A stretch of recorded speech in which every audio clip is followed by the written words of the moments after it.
Hello guys, welcome all of you. This is lecture number 9 of wave optics. Class 12 chapter number 10 है ये और ये last lecture इस chapter का आज आपके सामने है। हम डिफ्रैक्शन की बात कर चुके हैं पिछले लेक्चर में। Condition for maxima, condition for dark fringe कैसी होगी, सेंट्रल ब्राइट की विड्थ क्या होगी, दूसरे फ्रिंजेस से डबल होती है, इंटेंसिटी साइड में डिक्रीज होती जाएगी। ये सारे फिनोमेनन आपके सामने मैंने जान लिए लास्ट टाइम और मैंने आपको बताया है। तो डिफ्रैक्शन के टाइप्स होते हैं भाई, मैं कुछ डेफिनेशन बता दूं आपको यहाँ पर। Types of diffraction, diffraction on a single slit में लास्ट लेक्चर में आपको पढ़ा चुका हूं। और टाइप्स ऑफ डिफ्रैक्शन, दो तरह के डिफ्रैक्शन पढ़ने को मिलेंगे हमें। मतलब डिफ्रैक्शन में क्या कुछ बताना है वो तो लास्ट लेक्चर में हमने पढ़ लिया कि डिफ्रैक्शन सिंगल स्लिट पर किस तरह से होता है, कैसे फ्रिंजेस बनती हैं और विड्थ वगैरह के बारे में हमने जान लिया। अब टाइप्स ऑफ डिफ्रैक्शन की बात कर रहे हैं और टाइप्स ऑफ डिफ्रैक्शन में पहला टाइप है डिफ्रैक्शन का फ्रेनेल्स डिफ्रैक्शन में। तो पहला है फ्रेनेल्स डिफ्रैक्शन। तो ये किस तरह का डिफ्रैक्शन है, फ्रेनेल डिफ्रैक्शन को किस तरह से समझेंगे भाई। मैंने आपको डिफ्रैक्शन पहले पढ़ाया, टाइप्स में बाद में बता रहा हूं क्योंकि अब आपको पता है कि डिफ्रैक्शन में एक स्लिट होती है, डिफ्रैक्शन में उसके बाद एक सोर्स होता है, फिर स्लिट होती है, फिर स्क्रीन होती है। अगर ये क्लोज रखे गए हैं, अगर इन्हें क्लोज रखा गया है, इतनी पास पास सोर्स, स्लिट और स्क्रीन, अगर ये एक दूसरे के क्लोज रखे गए हैं तो आपको इससे स्क्रीन पर कन्वर्ज कराने के लिए, फ्रिंजेस देखने के लिए किसी कॉन्वेक्स लेंस की जरूरत नहीं होगी। आपको किसी कॉन्वेक्स लेंस की जरूरत नहीं होगी और इसे कहेंगे फ्रेनेल डिफ्रैक्शन। भाई बहुत सिंपल है फ्रेनेल डिफ्रैक्शन। डेफिनेशन क्या कहती है फ्रेनेल डिफ्रैक्शन की? कहती है कि in a diffraction, in a diffraction, in a diffraction, diffraction, in a diffraction, if source and screen, if source and screen are, if source and screen are close, are close to the, if source and screen are close to the, close to the slit, close to the slit, the diffraction is, the diffraction is, the diffraction is, the diffraction is Fresnel diffraction, the diffraction is Fresnel diffraction, and convex lens is not required, and convex lens is not required, convex lens is not required to observe diffraction, to observe diffraction, to observe diffraction on screen। तो screen पर देखने के लिए आपको किसी convex lens की जरूरत नहीं पड़ेगी। इस तरह के डिफ्रैक्शन को फ्रेनेल डिफ्रैक्शन कहा जाता है। स्फेरिकल वेव फ्रंट होंगी, या तो स्फेरिकल और सिलेंड्रिकल, स्फेरिकल और सिलेंड्रिकल वेव फ्रंट होंगी। स्फेरिकल और cylindrical wave front are used में। तो जो वेव फ्रंट रही होंगी वो स्फेरिकल होंगी या सिलेंड्रिकल होंगी, तो इसे फ्रेनेल डिफ्रैक्शन कहेंगे। दूसरा टाइप डिफ्रैक्शन, दूसरा टाइप डिफ्रैक्शन का फ्रॉनहोफर डिफ्लेक्शन है। दूसरा टाइप जो डिफ्रैक्शन का है उसका नाम फ्रॉनहोफर डिफ्रैक्शन कहलाता है। तो फ्रॉनहोफर डिफ्रैक्शन क्या होता है? अगर मैंने सोर्स और स्क्रीन को उस स्लिट से दूर रखा है जिसके कारण स्क्रीन पर फ्रिंजेस देखने के लिए आपको लाइट कन्वर्ज करानी पड़ेगी। कन्वर्ज कराने के लिए आप कॉन्वेक्स लेंस का यूज करेंगे। मैंने किया था ना भाई लास्ट लेक्चर में, जो सिंगल स्लिट डिफ्रैक्शन बताया वो फ्रॉनहोफर डिफ्रैक्शन ही पढ़ा है हमने। और हमारी स्क्रीन जो in a diffraction if, in a diffraction if source, in a diffraction if source, source and screen, source and screen are far away from slit such that a convex lens is required to observe diffraction on screen. Is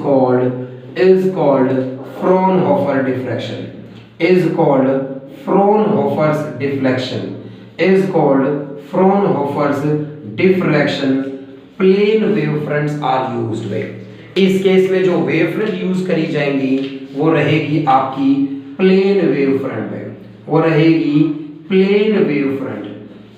wavefront are used with. तो wavefront जो use करी गई होगी वो plane wavefront रही होगी। ये बातें डिफ्रैक्शन में देखने को मिलेंगी आपको भाई इस तरह से।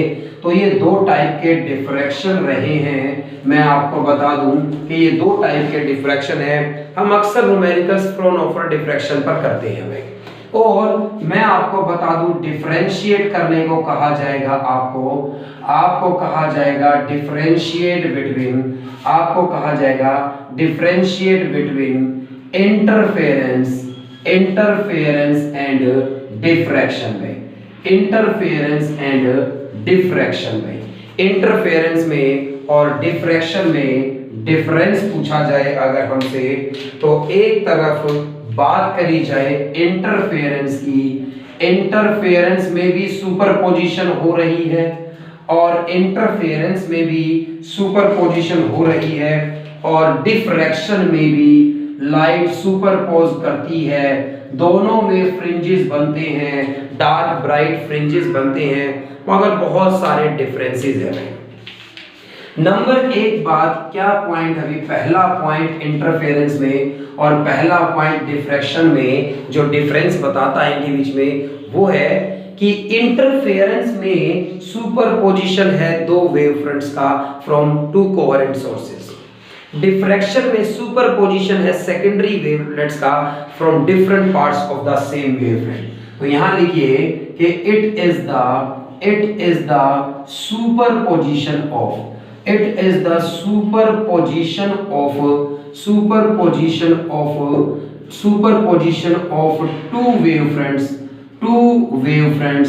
two wavefronts from two coherent sources। भाई इंटरफेरेंस तब होता है जब दो कोहेरेंट सोर्सेज से दो वेवफ्रंट आई हैं और वो सुपरपोज करती हैं। और डिफ्रैक्शन है it is the superposition phenomenon। It is the superposition of secondary wavelets। It is the superposition of secondary wavelets from different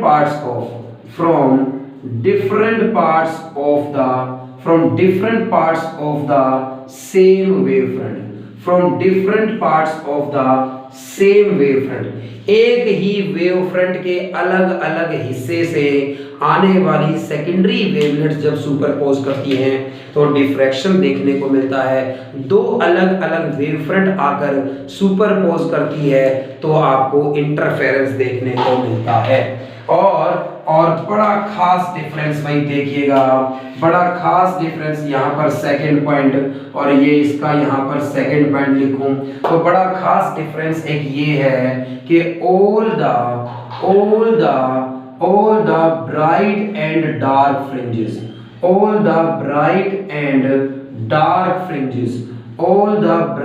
and dark fringes are of equal width भाई, सारे के सारे ब्राइट और सारे के सारे डार्क एक जैसी विड्थ के होते हैं। Lambda capital D by small D, ये डेरिवेशन भी हमने किया था। और यहाँ पर central bright is twice the width of any bright भाई, तो किसी भी ब्राइट की विड्थ से डबल होती है किसकी विड्थ, सेंट्रल ब्राइट की। पिछले लेक्चर में प्रूव किया है डिफ्रैक्शन के अंदर में। नंबर 3 बात यहां पर all bright, all dark, sorry लिखिएगा इस तरह से कि all dark are, all dark are, all the bright and dark fringes are of equal width, central bright double होता है। तो यहां पर लिखिए all dark, all dark are perfectly dark, all dark are perfectly dark, so there is a good contrast, there is a good contrast of dark and bright fringes, dark and bright fringes। आपको ये बताया था मैंने कि यहाँ पर जो dark बनेंगे वो परफेक्टली डार्क बनेंगे, जो ब्राइट बनेंगे वो परफेक्ट ब्राइट बनेंगे। इसलिए डार्क और ब्राइट फ्रिंज में एक डिफरेंस होगा, अच्छा खासा कॉन्ट्रास्ट होगा। नंबर 3 यहाँ क्या लिखूं कि dark are not perfectly dark में, dark are not perfectly dark, जो डार्क बनते हैं वो परफेक्ट डार्क नहीं है भाई। क्यों? क्योंकि कुछ पार्ट ऐसा था जो डिस्ट्रक्टिव इंटरफेरेंस करता है, बट कुछ पार्टिकल्स ऐसे भी होते हैं फर्स्ट डार्क पर, सेकंड डार्क पर, जो सेम फेज में पहुंचते हैं और कुछ कंट्रीब्यूशन लाइट का देते हैं। Dark are not perfectly dark, so there is a poor contrast, there is a poor contrast between dark and bright fringes, dark and bright fringes भाई।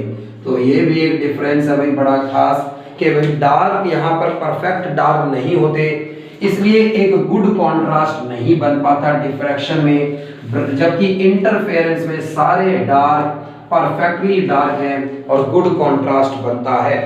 इसके बाद चौथा पॉइंट ये कहा जा सकता है इंटरफेरेंस में all bright fringes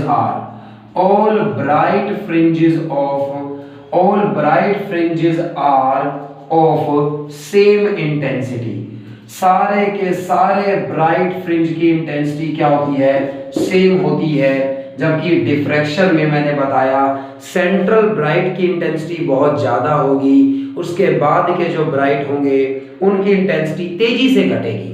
क्यों? क्योंकि मैंने कहा था पहला ब्राइट, सेंट्रल ब्राइट के लिए सबने कंट्रीब्यूट किया है, लेकिन उसके बाद फर्स्ट सेकेंडरी मैक्सिमा की बात करूं तो मैंने 3 λ/2 का पाथ डिफरेंस माना था। मैंने 3 पार्ट्स में डिवाइड किया, λ/2 λ/2 λ/2 में, और मैंने कहा कि पहला और दूसरा पार्टिकल डिस्ट्रक्टिव इंटरफेरेंस करेंगे, तीसरे पार्टिकल से जो लाइट जाएगी वो सेम फेज में पहुंचेगी। उसके बाद सेकेंडरी मैक्सिमा की बात करूं, मैं 5 पार्ट्स में डिवाइड करूंगा λ/2 λ/2 में, तो ऐसे तीसरे के लिए 7 पार्ट्स में डिवाइड करूंगा। पार्टिकल जो कंट्रीब्यूट करेंगे कंस्ट्रक्टिव इंटरफेरेंस में वो घटते जा रहे हैं, जैसे जैसे मैं n की वैल्यू बढ़ाता जा रहा हूं, जैसे जैसे मैं अगले ब्राइट्स की बात करूंगा तो स्लिट ज्यादा पार्ट्स में डिवाइड होने लगेंगी और बहुत कम पार्टिकल कंस्ट्रक्टिव इंटरफेरेंस कर पाएंगे, इसलिए इंटेंसिटी तेजी से घटती है भाई। तो intensity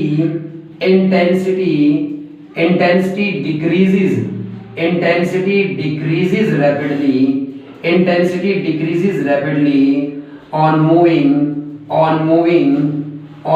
either side of central maxima। Central maxima को प्रिंसिपल मैक्सिमा भी कहा जाता है, उसके बाद वाले सारे मैक्सिमा सेकेंडरी कहलाते हैं। तो ये बात ध्यान से समझें भाई, 4 डिफरेंस हो गए हैं बड़े अच्छे वाले। तो 4 डिफरेंस जो है वो इंटरफेरेंस और डिफ्रैक्शन में जान लिए हैं हमने, बड़े ही अच्छे ये डिफरेंसेस हैं। और इसके बाद आप जाने 5वीं बात, और 5वीं बात ये कहती है कि at an angle of theta is equal to λ/dy। और यहाँ मैं कहूँगा at an angle of theta is equal to lambda by D. भाई मैं आपको बता दूं, हमने इंटरफेरेंस में पोजीशन ऐसे y डिस्टेंस की फॉर्म में डिवाइड कर लाए थे हम। लैम्बडा डी बाई क्या होती है, D n lambda D by D. N की वैल्यू अगर 1 कर दूं तो पहला ब्राइट कहां पर बनेगा, lambda D by D distance पर बनेगा। एंगुलर चाहिए, एंगुलर डिस्टेंस चाहिए तो ये कैपिटल डी हटा दूं तो लैम्बडा डी बाई डी के एंगल पर इंटरफेरेंस में फर्स्ट ब्राइट बनेगा।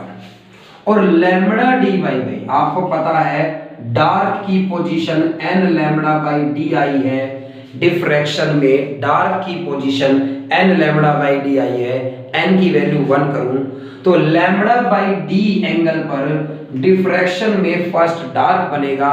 उसी एंगल पर, कहने का मतलब स्क्रीन में इंटरफेरेंस में जहां पर फर्स्ट ब्राइट बनेगा, इंटरफेरेंस में जहां फर्स्ट ब्राइट बनेगा उसी पोजीशन पर डिफ्रैक्शन में फर्स्ट डार्क बनेगा। क्योंकि यहां पर सेंट्रल ब्राइट कुछ ज्यादा ही विड्थ का होता है, इसलिए ये डिफरेंस बना है। तो हम ये कहेंगे कि at angle of theta is equal to lambda by D पर मैं ये कहूंगा first bright fringe is formed,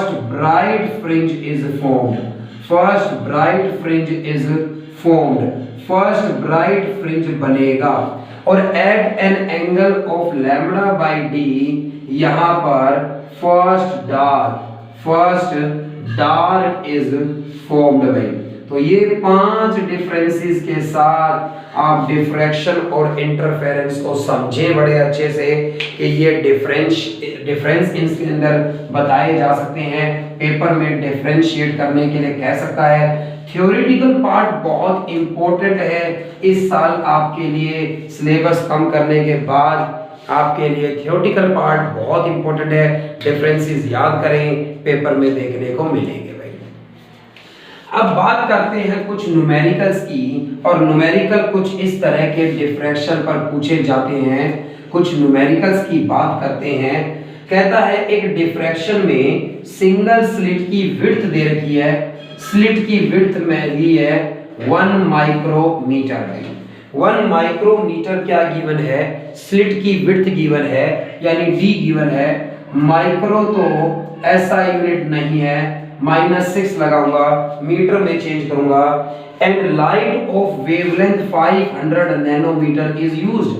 500 nanometer की लाइट यूज करी, 500 इंटू -9 लगाऊंगा तो वेवलेंथ को मीटर में चेंज किया। हमसे पूछा गया है angular width, half angular width of central maxima.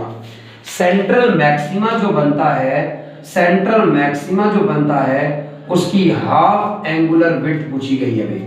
Half angular width of central maxima भाई, half angular width of central maxima की आधी विड्थ पूछी गई है। कल मैंने आपको बताया था एक डार्क की पोजीशन होती है theta is equal to n lambda by D. पहला डार्क बनेगा लैम्बडा बाई डी, और इधर पहले डार्क और इधर पहले डार्क के बीच में ही तो सेंट्रल ब्राइट बना है। ट्वाइस कर देते थे टोटल जो है वो, अगर हमें विड्थ चाहिए थी भाई। फिलहाल हाफ एंगुलर विड्थ बतानी है। हाफ एंगुलर विड्थ भाई आपको पता है, half angular width lambda by D है, और फुल एंगुलर विड्थ होती है 2 लैम्बडा बाई डी। और लीनियर विड्थ पूछे अगर हमसे तो लीनियर विड्थ होती है कैपिटल डी और मल्टीप्लाई में आ जाएगा इस तरह से। थीटा इज इक्वल टू बराबर है भाई, लैम्बडा की वैल्यू है 500 into 10 raise to power -9, D की वैल्यू है 10 रेज़ टू पावर -6। -6 ऊपर जाने पर -3 बचेगी, मतलब 0.5 बच गया भाई। थीटा इज इक्वल टू 0.5 आया है। मैं कहता हूँ ना स्मॉल एंगल से ही सारे, जब आपका मन करे कि आपको एंगल में वैल्यू बतानी है तब आप क्या कर लीजिए, साइन थीटा की वैल्यू लिख सकते हैं थीटा की जगह। तो इस तरह से आप चेंज कर सकते हैं। तो sine theta is equal to, theta को साइन थीटा लिखूंगा और बराबर 1/2 के है, मतलब थीटा की वैल्यू 30 डिग्री थी भाई इसका मतलब। तो 30 डिग्री के एंगल पर क्या बना है, फर्स्ट डार्क बना है। जो लाइट 30 डिग्री पर घूमी है उस पे क्या बना है, फर्स्ट डार्क बनाया है। फर्स्ट डार्क की पोजीशन ही हाफ एंगुलर विड्थ होती है एक सेंट्रल ब्राइट की, जब डिफ्रैक्शन में पूछा जाता है इस तरह से। इसी तरह से भाई और आपको किस टाइप के क्वेश्चन पूछे जा सकते हैं, तो मैं आपको बताऊं। कहा गया light of wavelength 600 nanometer, light use करी गई है 600 नैनोमीटर। नैनोमीटर तो ऐसा यूनिट नहीं है, -9 लगाकर मीटर में बदल दिया भाई। और यहाँ पर स्लिट की विड्थ गिवन है भाई, यानी स्मॉल डी 1.2 माइक्रोमीटर गिवन है, और माइक्रो भी ऐसा यूनिट नहीं है। 1.2 इंटू 10 की पावर -6 लगाकर मीटर में बदल लीजिए। Calculate the angular position of the first minimum and the angular position of the central maximum है। तो एंगुलर विड्थ पोजीशन बतानी है किसकी, फर्स्ट मिनिमम की हमें बतानी है। Angular position of first minimum, पहले डार्क की पोजीशन बतानी है तो, और एंगुलर विड्थ बतानी है भाई। एंगुलर विड्थ बतानी है, angular width of central bright भाई। सेंट्रल ब्राइट जो बनेगा उसकी एंगुलर विड्थ बतानी है। इन दो चीजों का जवाब देना है। और भाई पोजीशन ऑफ फर्स्ट मिनिमा, पहली बात तो किसी डार्क की पोजीशन का फॉर्मूला होता है n λ/d, और भाई फर्स्ट डार्क मतलब n की वैल्यू 1, तो ये θ1 हो गया λ/d। लैम्बडा की वैल्यू गिवन है 600 इंटू 10 की पावर -9, और भाई यहाँ पर d की value 1.2 into 10 raise to power -6। 600 upon में 1.2 इंटू माइनस की 6 जाएगी तो माइनस की 3 बचेंगी भाई। डेसिमल हटाऊंगा तो 6000 हो जाएगा। 12 5 जा 60, 500 इंटू 10 की पावर -3। एक बार फिर थीटा बराबर 0.5 आ गया, मैंने इसे फिर से साइन थीटा लिख दिया 1/2, मतलब थीटा बराबर 30 डिग्री भाई। 30 डिग्री के एंगल पर क्या बनेगा, फर्स्ट डार्क बनेगा।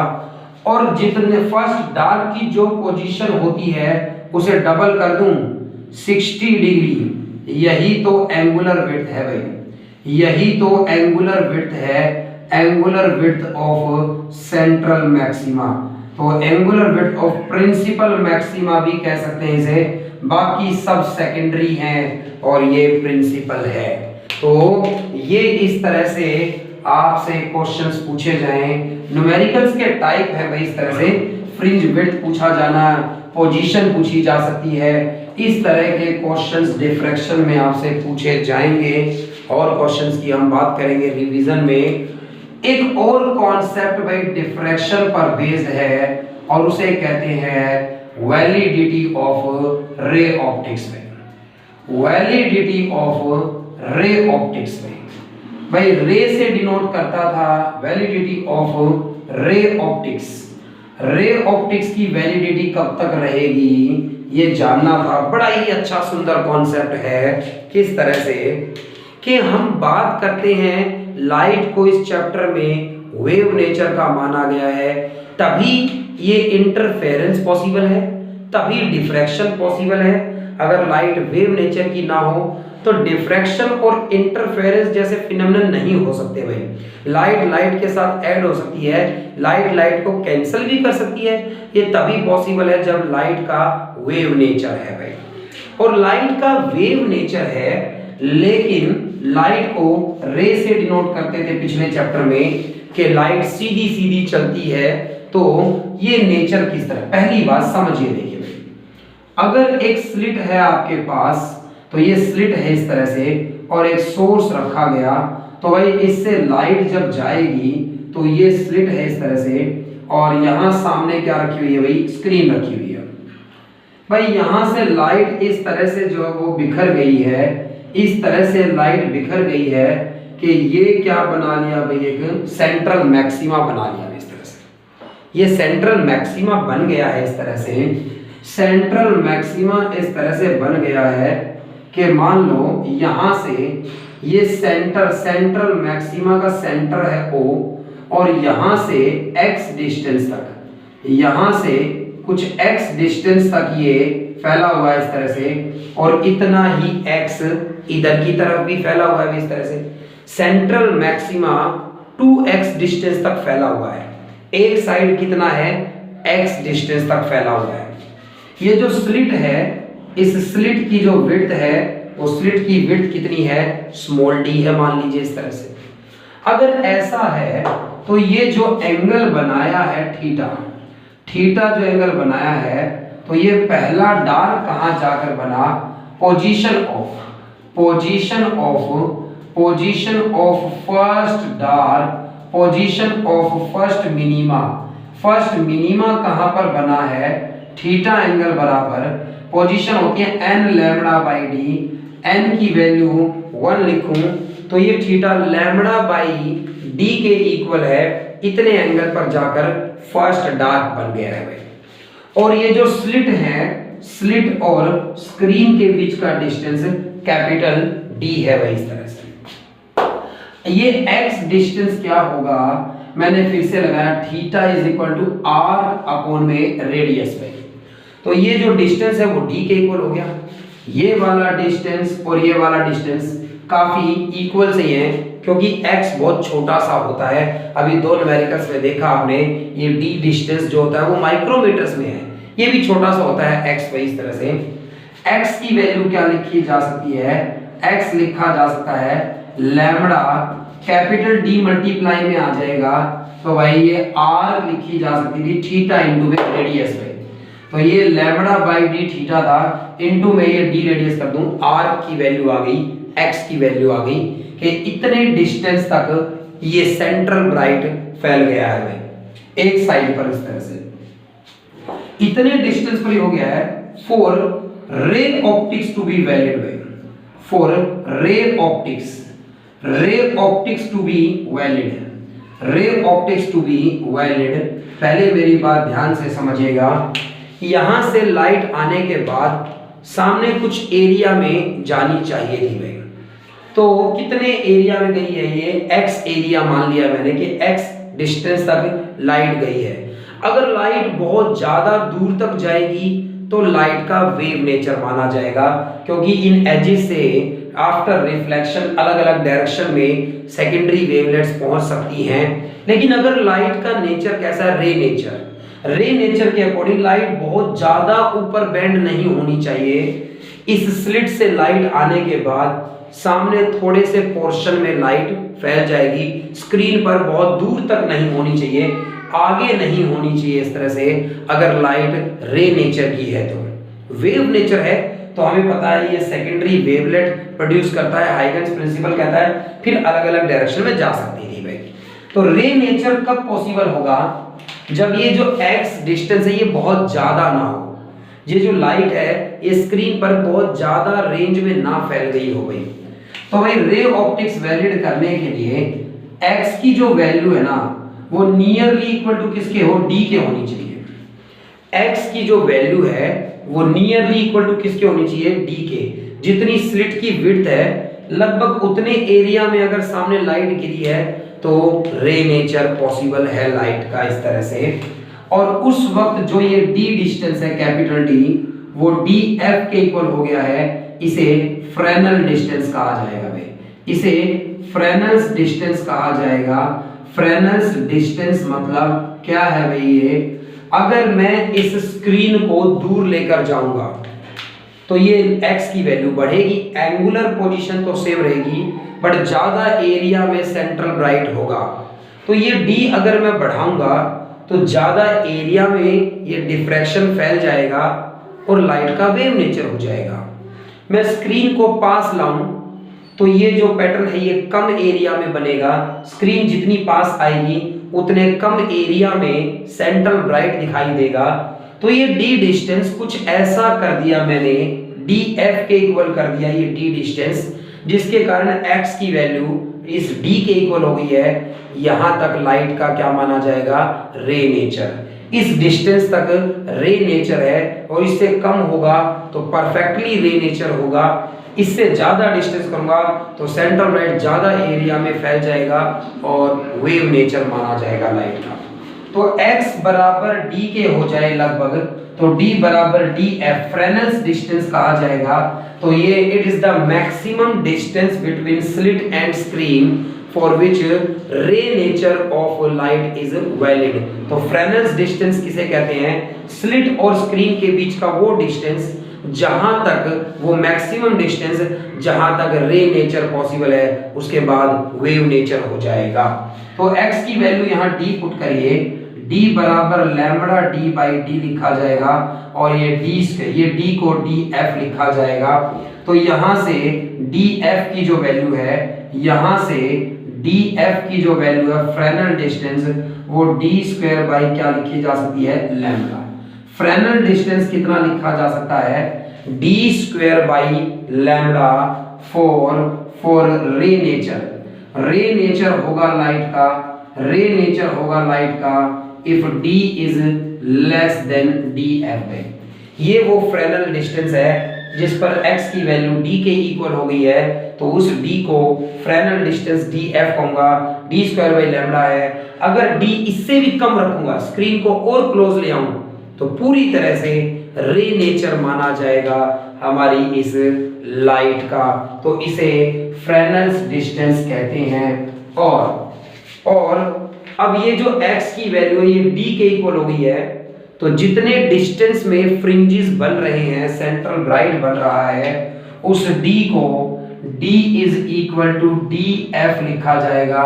फ्रेनेल्स जोन कहा जाएगा भाई, ये फ्रेनेल्स जोन कहा जाएगा। मतलब इतने एरिया में, इतने डिस्टेंस में ये फ्रिंजेस बनी हैं, तो मैं कह सकता हूं d square is equal to lambda d हो गया, d is equal to under root में लैम्बडा d हो गया, df लिखा गया इस तरह से।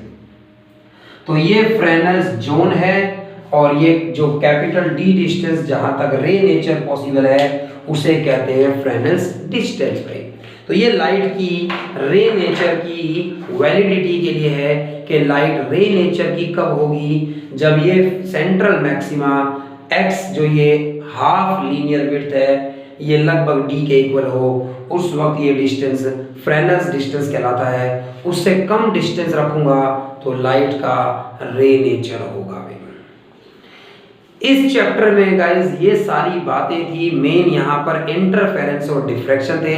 दोनों टॉपिक्स को तसल्ली से हमने बिल्कुल खत्म किया है, न्यूमेरिकल्स देखे हैं और न्यूमेरिकल्स प्रैक्टिस के वक्त और जानेंगे हम भाई। अगले लेक्चर में chapter number 11 dual nature start करेंगे हम, लाइट को पार्टिकल नेचर का प्रूव करेंगे वहां पर। यहाँ इस चैप्टर में लाइट वेव नेचर की और अगले चैप्टर में लाइट होगी पार्टिकल नेचर की। और इस चैप्टर से पोलराइजेशन का टॉपिक, स्कैटरिंग ऑफ लाइट का, blue colour of sky, reddish appearance of sun at sunrise and sunset, ये सब टॉपिक्स अब सिलेबस में नहीं है इस साल के लिए, तो वो हमने इसलिए वीडियो लेक्चर में नहीं जाने हैं। Thanks guys.